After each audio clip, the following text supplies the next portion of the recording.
Six-time champion Roger Federer returns to the Barclays ATP World Tour Finals for a staggering 11th time to defend his trophy. After a stellar season that's included 5 ATP World Tour titles, the Wimbledon crown, and a return to number 1. Now, London beckons. One of the main goals of the season, trying to be part of the Elite 8 at the end of the year. Obviously, I have also ranking goals. For me, it's now for many years been finishing on top of the rankings or really close to that, and that goes hand in hand with qualifying for the World Tour Finals, and it's amazing that I've been able to qualify that many times now in a row. Having been a permanent fixture at the season-ending finale since 2002, Federer is used to the unique pressures this tournament brings. But that wasn't always the case. It was hard for me in the beginning because, you know, you're playing for a lot of points in one match and for a lot of prize money actually. So in the beginning that was freaking me out a bit, quite honest. You know, I was very much occupied with that thought. You know, that every match there was so much on the line. It almost felt like a finals every single time, and that played tricks on my mind at times, but at the same time I always played well. I don't think I ever played a really poor World Tour Finals.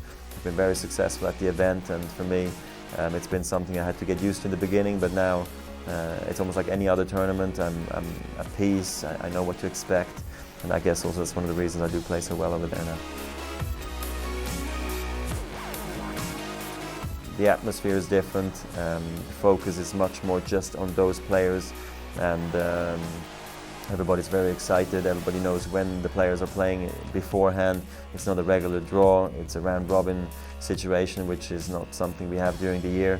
So there's many little bits and pieces that make the World Tour Finals very unique.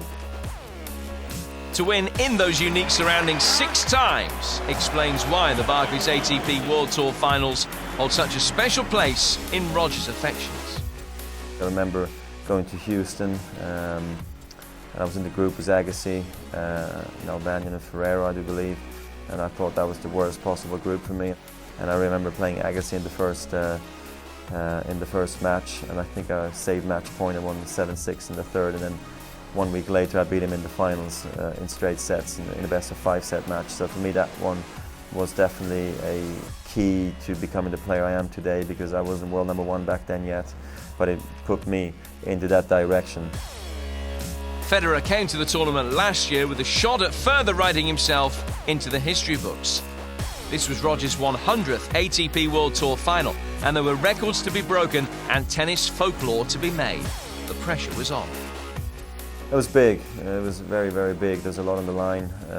Going into the finals, I think it was my 100th finals on tour.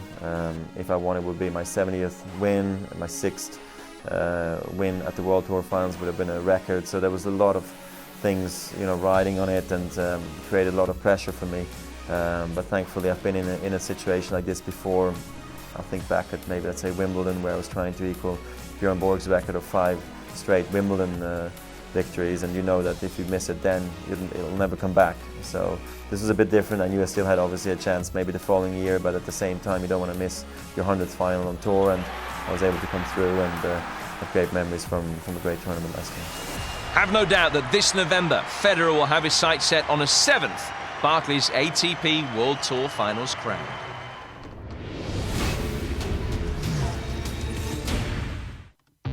Next week on ATP World Tour Uncovered, presented by Rio, we'll have the best of Beijing with all the action from the China Open. And Kei Nishikori talks Tokyo as we head to the Rakuten Japan Open Tennis Championships.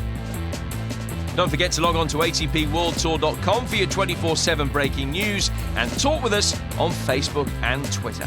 We'll see you next week.